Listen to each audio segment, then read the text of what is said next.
Okay, hello, good afternoon, and thank you for joining Insight Legal for this latest webinar where we're going to be talking about digital forms. And in a change to our usual format for these regular webinars, we've got a couple of special guests today from FormEvo, and we'll be talking about kind of some changes taking place this year and how they will impact your law firm. My name is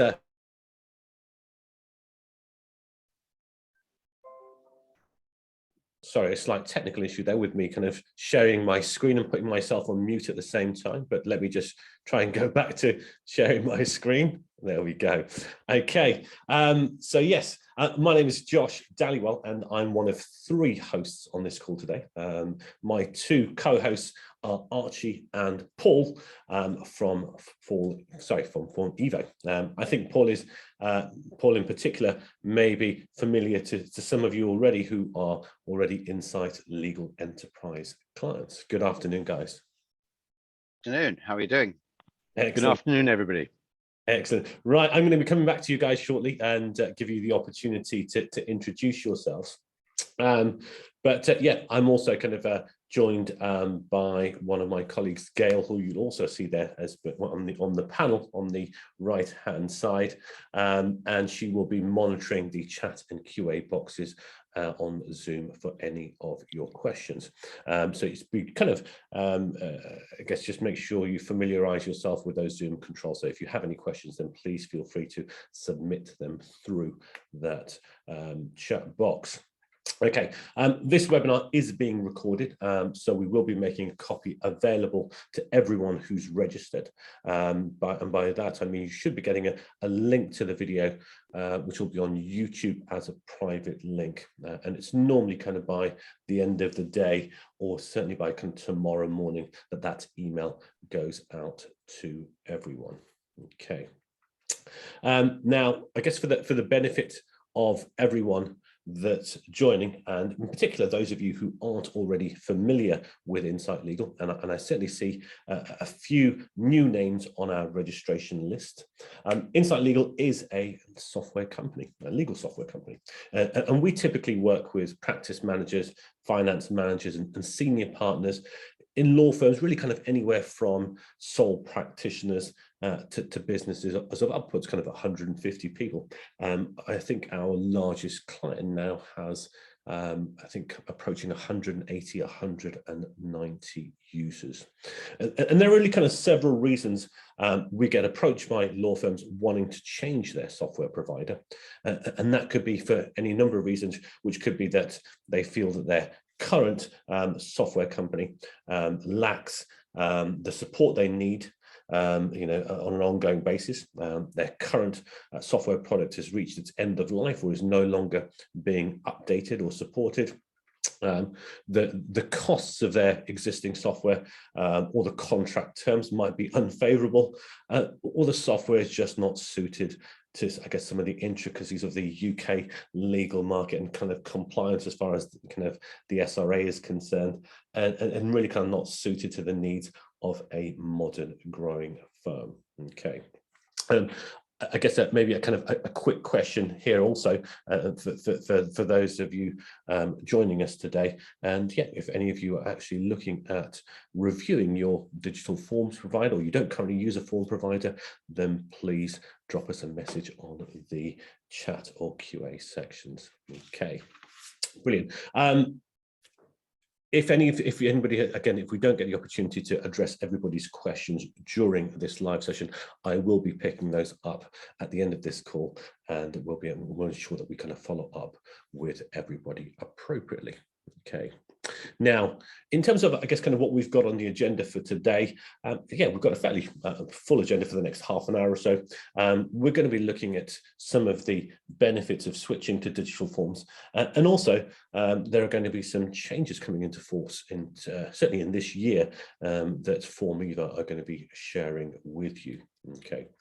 And I guess kind of before I hand over to them, I guess a quick thing really kind of I want to cover off, which is kind of really a kind of a multi-layered question here.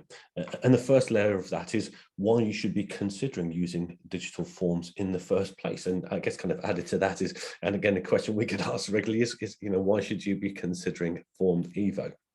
And really kind of the first one of these is really to do with kind of time saving. And you might be surprised to discover, or maybe not, that we still talk to a large number of feelers who I sometimes think certainly don't place enough value on their own time and kind of still continue to a large extent with manual processes and manual forms. Not having an integrated case management system will mean that you take up time, kind of whether that be copy and pasting or kind of filling in forms, I guess kind of the more traditional way.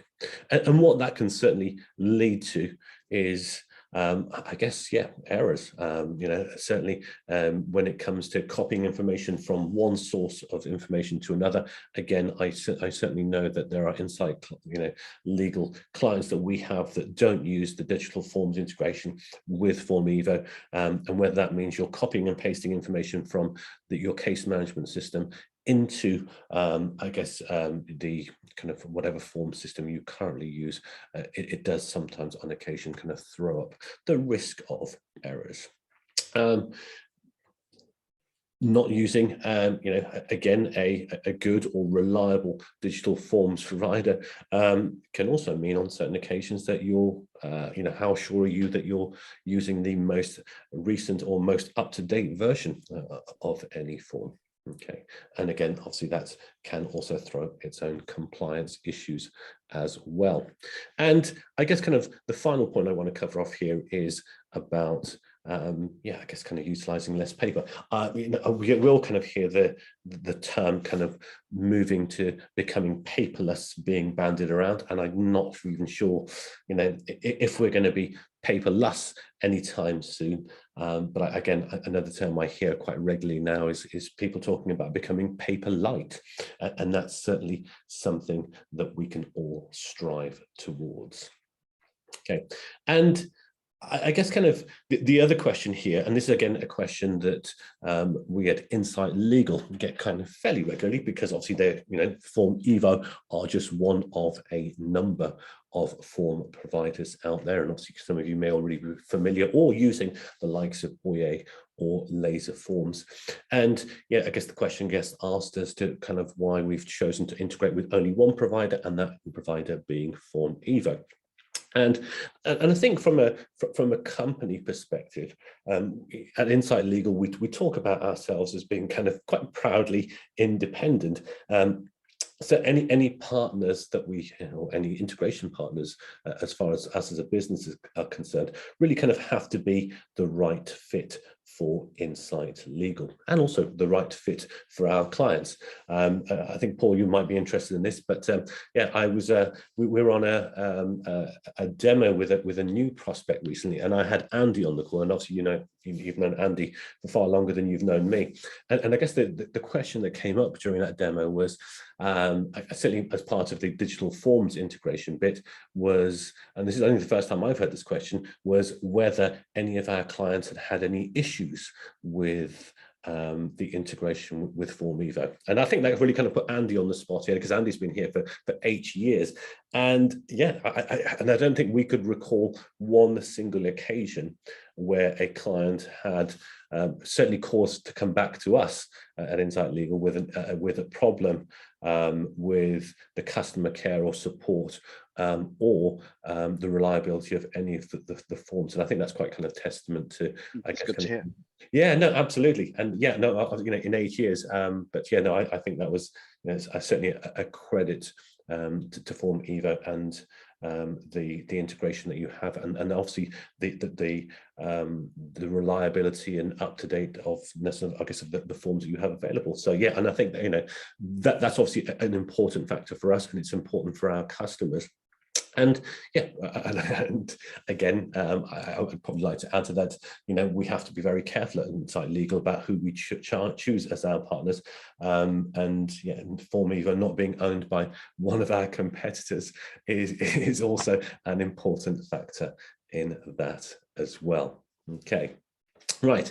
I'm going to bring in my guests here now. So yes, so I'm going to, I guess, kind of hand over to you guys to kind of introduce yourselves, and also kind of talk a little bit about kind of, I guess, yeah, I guess one of the key aspects of this webinar today was, what's changing in 2022.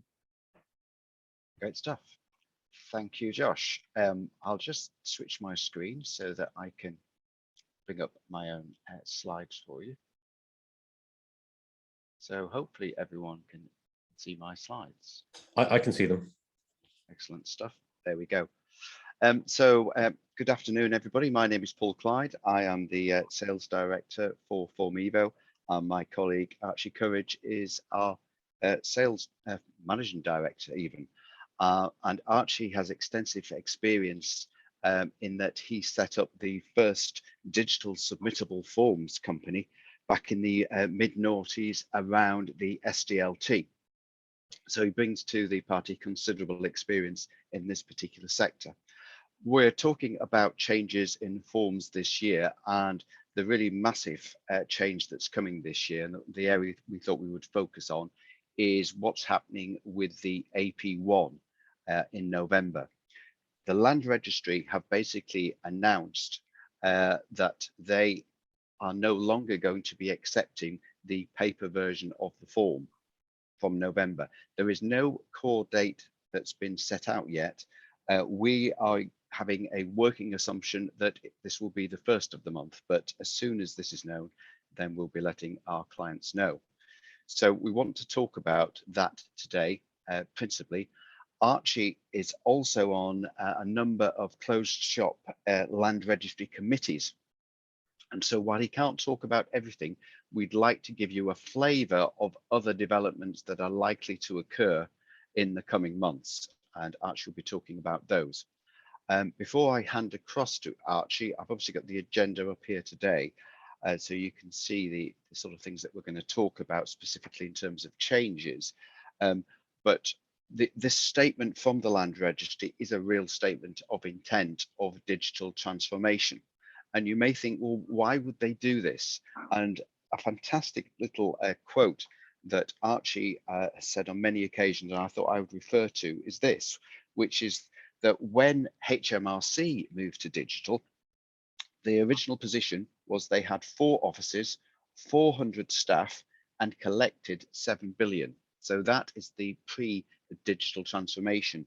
Post-digital transformation, they only needed 1 office. Their staff were cut to under 100, and yet they collected more, 9 billion. So this is a very, very successful story of digital transformation, and the Land Registry are really looking to emulate that going forwards. So what I'm going to do now is I'm going to control our slide deck, but I'm going to ask Archie to come on board and just add to the basic statement around the AP1, and then we'll take it from there. So over to you, Archie, and tell me when you'd like me to change. Yeah, thank you, Paul. So everybody, the example Paul gives of HMRC's SDLT, stamp duty land tax, digital transformation process is absolutely accurate and was kicked off in 2008. In 2008, I had a meeting with the Land Registry where I made passing comment that the data that is in HMRC's SDLT is very similar to what is in the Land Registry's AP1. Wouldn't it be nice if there was a button that you could press so that the validated HMRC SDLT data could jump through into an AP1? Surely that would remove, as Josh has highlighted, some of the transposition error, lack of efficiency, and it would remove some of the demand on admin time, wasted time, unpaid for time around dealing with replies to requisitions. You'll all be very familiar with the effort involved in replies to requisitions. Nobody said HMLR was going to move quickly, but 10 years later, they did do exactly what was suggested in 2008. 2018, they had something called Business Gateway, and the plan was to replace the portal. You'll all be very familiar with the portal. The portal promotes paper. The portal replaces the postman. It is not digital. It simply promotes paper and removes the postman. You upload a PDF. A PDF is not a digital form. It is an electronic snapshot of a piece of paper. HMLR has been encouraged by the pandemic, or the result of the pandemic, to bring forward its plans of digitization from about 5 years hence to date. That is a massive, significant upgrading of their plans. And the result of it is right there in front of you on Monday just gone, whereby their fees have changed since 2009. For the first time, you'll all be aware of that. And so the fees have been updated. Furthermore, November 2022 is when they plan to get rid of the paper. The AP1 PDF or physical piece of paper, then scanned and uploaded, you will not be allowed to use the portal for. You do have a choice. HMLR will use Business Gateway in the background for the new AP1. There will be something like 22 different data entry screens where if you're using a paper version, maybe you've got a downloaded Word version of an AP1 on your desktop, or you're using case management to generate a paper-based one, you'll have to take the piece of paper and you'll have to retype all of it into the portal. So that is choice one, clearly inefficient. Choice two is to use Insights integration with FormEvo that goes through to an AP1, and it will fill it in for you. Screen change, please. Beyond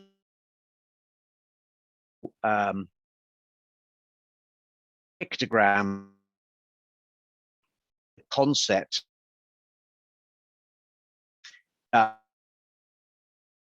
your onboarding transaction, you get to in dealing with several levels of it's land transaction. So we've got. I'm wondering if the background, if you might want to switch your camera off. The sound is a little bit intermittent. Turn the camera off.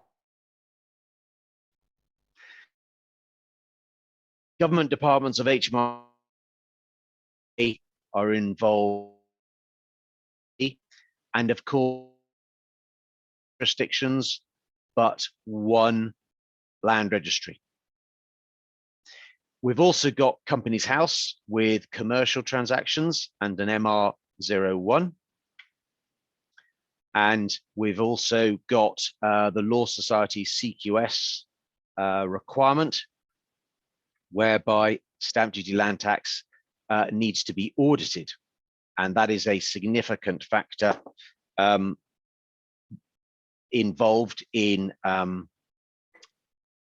your requirements of compliance that Insight Legal and FormEvo will be able to achieve. And what one doesn't want is to be put on the list by the Land Registry for a high volume of requisitions being raised, and that puts you on a publicly available website that says your firm is one of the top 500 who generate the most amount of requisitions. So avoiding being on the requisition list, publicly available, is clearly a high motivating force, and being efficient and not getting requisitions is significant. So the process of conveyancing is 50% around compliance and 50% around conveyancing and managing that compliance journey. So that's the what we're achieving here and making it efficient. Paul, can we have the next slide, please? So we'll do a very quick demonstration of SDLT or LTT through to an AP1, a reference to the Law Society CQS compliance need, and then we'll talk about the seller checker, which is a new function that HMLR has asked FormEvo to beta test, and we are going to start that process in about 4 weeks' time. So I'm just going to move over to my screen, Paul, and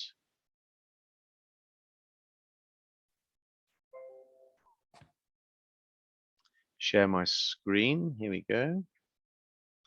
So, Paul, I'm assuming you can see that screen fine. Indeed. Just nod. Yeah, Yep, great. good to go. So here we have an SDLT, and the SDLT is broken up into these tabs. These tabs represent the paper form.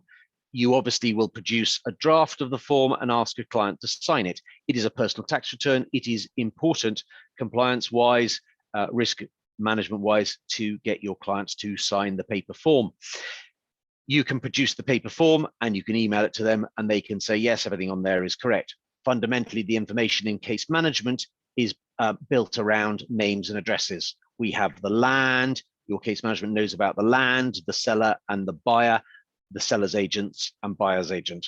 And it puts in things like the title number and the local authority and that sort of thing. And we fill this in and we press the submit button and off it goes and we get back the SDLT 5. Just whilst we're here, talking of the Law Society CQS requirement 1.5, if anybody has reviewed your CQS compliance requirements of late, you'll notice that on page 5 it refers to SDLT, and it says that every CQS member should have 2 sets of eyes on question 14 and question 15. The tax value and what are you paying? And here we have this third-party review, which is I'm going to send to my colleague just to double check that this requirement is being met. Do you agree that in this transaction, the value of the property is £307,000? And do you agree that the tax value is £3,000? So this is a Law Society CQS requirement. And there is a tab here, which gives you an audit trail of proof that you have met that requirement. I have to say, there's an awful lot of firms who are currently thinking about needing to meet that requirement, shall I say, to put that sort of tactfully, but it is in paper our requirement. Moving on, we've got print SDLT 5, that is the certificate. Here's a copy of the form. We've got a cashier's chitty, so that is an email straight back to cashiers to remind them to pay it. The conveyancer has done their task, and it's important that we put on account that it does actually need to be paid in the next few days, and it will give you the date by which it must be paid. But moreover, in land, we have a quick fill AP1. You've got your file on your desk in front of you, you're filling in the information about the land, and you might as well at the same time fill in a quick fill AP1 and say, is it whole or part of title? You could be within the seller's details, thinking about the file and who is selling it, and you can go, oh, they actually have a mortgage on the property already. That obviously needs discharged before the transfer can happen and a new charge applied by your purchaser. So you have those questions answered here. If you say, by whom are they represented? Then you can say by the seller's solicitor. The same goes for the purchaser. Who is the purchaser represented by? Clearly yourself. And so purchaser agent, who is the lender. You put in those little details as you go through the journey of using the file on your desk. And Josh talked about paper light. Maybe paperless is impossible. I quite agree. I think it is. But certainly paper light is a reality. But you will have a paper file on your desk and you will use it to fill in 1 or 2 questions around both SDLT or LTT and the AP1. So talking of SDLT, This SDLT is HMRC clearly. It could be an LTT, which would be the Welsh Revenue Authority. And we have an AP1, and this is the Land Registry. This particular transaction that I've got here happens or could happen to be a commercial transaction. And if it was, in this box down here in this white space, it would show an MR01. It knows there's a lender. It knows a commercial charge needs to be lodged within 21 days with Companies House. So amazingly, on this one screen about your client, the purchaser, you're dealing with HMRC or WRA, you're dealing with HMLR and Companies House. And that just shows a theme of 2022 and 2023. The digitization transformation process involving different government departments who will not join data together, but share the same data. So we're talking about, and Josh in his introduction talked about efficiency. Clearly it's efficient to recycle data. Different government departments require the same data and quality data. That is the end game we're achieving here. And if I go create AP1, you'll notice that it says 90% of the matters AP1 is prepared. Do you want me to do it? The answer is yes. Just before I do that, one of the top 5 reasons for requisitions being raised is the primary role of the parties involved at Land Registry is incorrectly or incompletely filled in. The paper versions used in the portal have a soft touch. Land Registry goes, oh, we know what you mean. You mean the borrower and the lender, and you've got them the wrong way around. Transferee, transferor. Yeah, you've got them the wrong way around. We'll sort that out. We know what you mean. That soft touch finishes on the 1st of November 2022. Think of that date as full, as a hard stop. You will not get away with it from that date on. The hard stop is transferred into a digital new requirement, and therefore I can produce a form. Here is my form. Here it's an AP1. I can see that the roles are identified. I can see that the represented conveyances on the other side are all filled in as well. I haven't had to press any part of the keyboard to pre-populate this EAP1.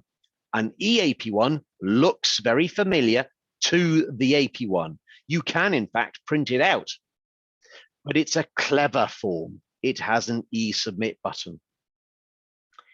This is digital data. It has already recognized that you need a discharge, that you need a transfer. It's worked out that the price paid is 307,000, that it's worked out the new fee that came into place on Monday, £150. It's worked out that there is a charge, and it has automatically added the attachment of the supporting document, which is that SDLT 5 certificate that goes with this application. And you can click e-submit. And by doing so, it will validate the information that you've provided. So the data has already been validated by HMRC. Then it's transferred to HMLR in this format, and it's saying, please add an attachment for application row 3, panel 4. This is panel 4.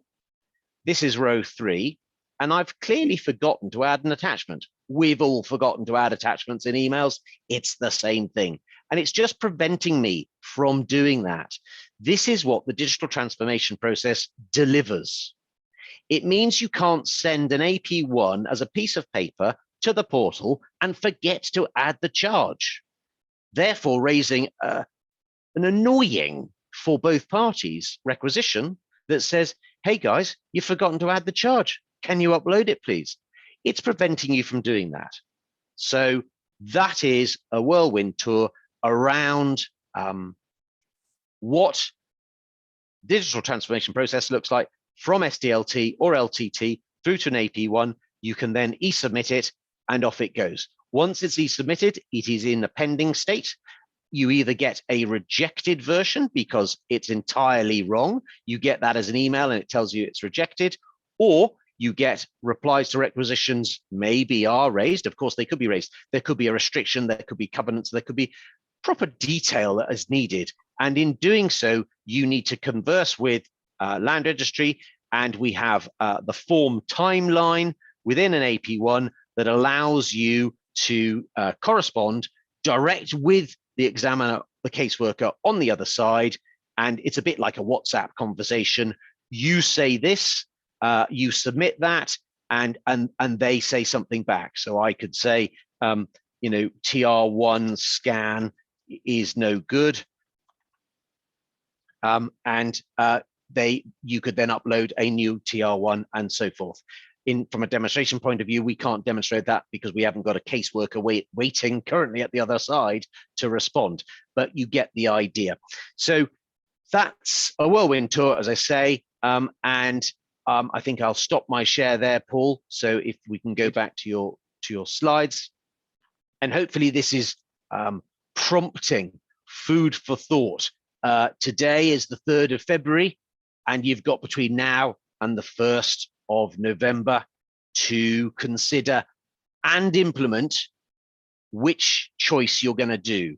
One, use the new portal, 22 screens, where you have to copy, type out everything that you've already got on printed format, or you could use the integration with Insight and have ideally SDLT filled in and then your AP1 filled in, or you could just jump straight to an AP1 and partly fill it in.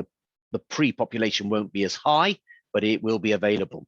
So that is what that's all about. You can obviously also do a Companies House MR01 transaction. So Paul, could you change slide, please? That's the summary. We're out of time. We're ready for questions, really, of what the Land Registry's transformation looks like. And one last comment is electronic signatures. As a result of the pandemic, Land Registry accepts advanced electronic signatures. They are in the process of accepting qualified electronic signatures. That means on a TR1, you will not need a witness. Transfers will be quicker to administer because of the removal of the need for a witness. We've had witnesses of signing content for thousands of years. That has now changed and is changing some more. The Land Registry AP1 change on the 1st of November is the first part of that digital transformation change. Be aware, watch this space for more Land Registry conveyancing transaction change. So could we change the slide, please, Paul, to Q&A? I think really we're over to Josh and Gail for any more questions. Yes, fantastic. Thank you, Archie. That was very insightful, and thanks, Paul, for your contribution there.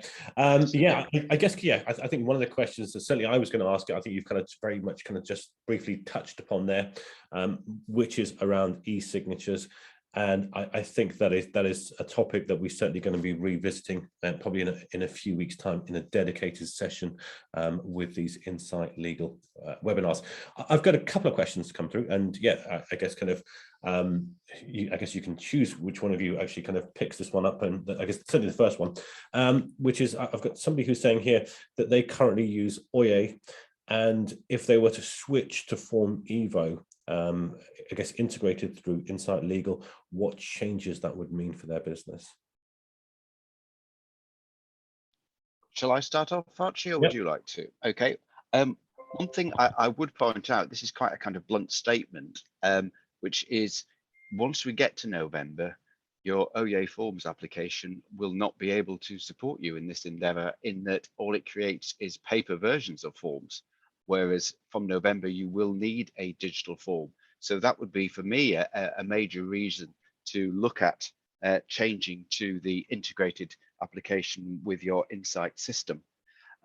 Secondly, I would say the mere fact that we've got the integration in place is just going to reduce so many errors and speed up the whole process for you if you use Insight through to the Forms application rather than having the two separate. Other things that I would say are going to be big differences for you are going to be the ability to share access to forms with your client. So for instance, with the TA forms, really a lot of clients now expect to be far more engaged using technology in that particular process. And through the integration, you're able to pass it off, also populate from Insight into the form, and then you can share the form with the client. So that would be another big change that you would develop out of it. Archie's talked about advanced e-signature. Again, there is expectation now from the client that they sign that way and they don't have to bother printing things off, because half of them don't have a printer either. So you will have that ability to sign forms off quickly, and then you've got the relevant audit trails. So I think there's more that I could talk about, but within the confines of time, I'll stop there.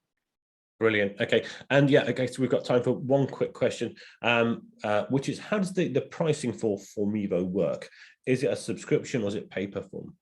Okay, so just to give you a comparison with people who are using OEA and Laserform, that's based on the number of fee earners you have in the practice. Regardless of how many users you have, you are charged. If you've got 20 fee earners and 2 users, you're charged on the 20, not on the 2. With the integrated version with Insight, it is based on the number of active users that you deem you need, and it's a flexible number. So we've had to have this ability to deal with the likes of the unexpected results of COVID. And so you can change the number of users you have anytime you so wish to accommodate if people are ill, and you're simply charged based on your active users each month. So it's much more flexible. We also do not penalize people with the annual renewal approach that Laserform and OEA take, which is you must have given 90 days notice in advance of your renewal date, even if you want to consider moving to ourselves. So please bear that one in mind. Okay, and is there a pricing page on your website, Paul? Yes, we can provide you with links that we can add into this so people can go and have a look at the pricing. It also includes our Law Society and non-prescribed list as well, so you can see the details there. Fantastic, and yeah, we'll make sure we share that with the participants on the follow-up email.